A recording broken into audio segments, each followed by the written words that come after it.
Attention to Brentford. They of course finished 10th under Dean Smith last season, and we can have a look at how their season starts. This is their first 6 fixtures.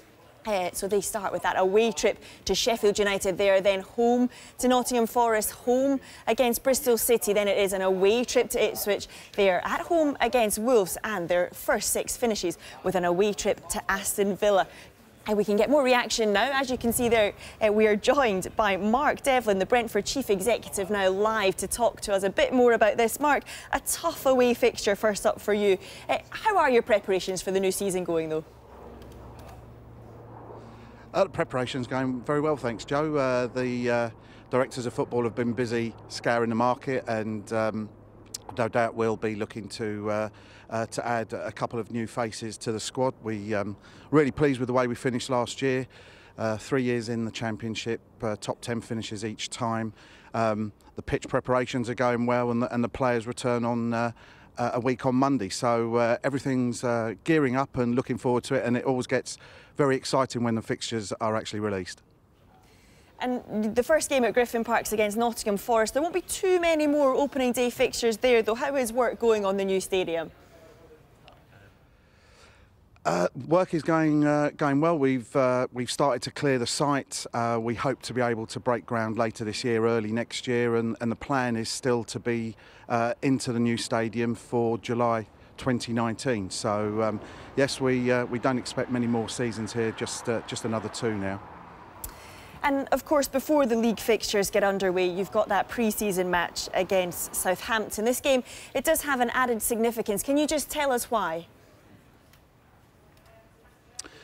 Yes, well, Brentford is situated not too far from the site of the disaster at Grenfell Tower, and we just felt it was the least we could do to try and play our part in raising funds for the people that have been affected. So we spoke to Southampton, and they were very, very positive and very quickly came back to us. And both clubs have agreed to share the profits from the ticket sales for that game.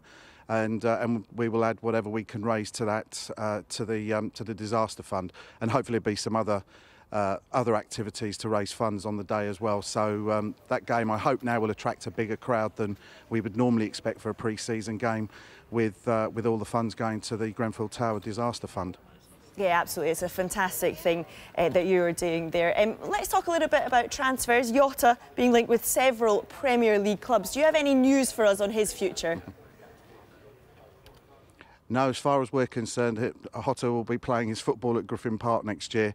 It's you know, there's the silly season is upon us, and there'll be lots of conjecture about players from all clubs, and particularly those that performed well for their clubs last year. And Jota came back into the side in January and was fantastic for the final few months of the season. So no surprise that he's been catching the eye. But as far as we're concerned, Jota and the rest of the squad will all be back in pre-season training next Monday, and part of a squad that's looking to push on from our 10th place and get higher up the table next year. Yeah, I'm sure Brentford fans will be very pleased to hear that. Mark, for now, thank you very much for your time. We appreciate it. You're welcome, Joe.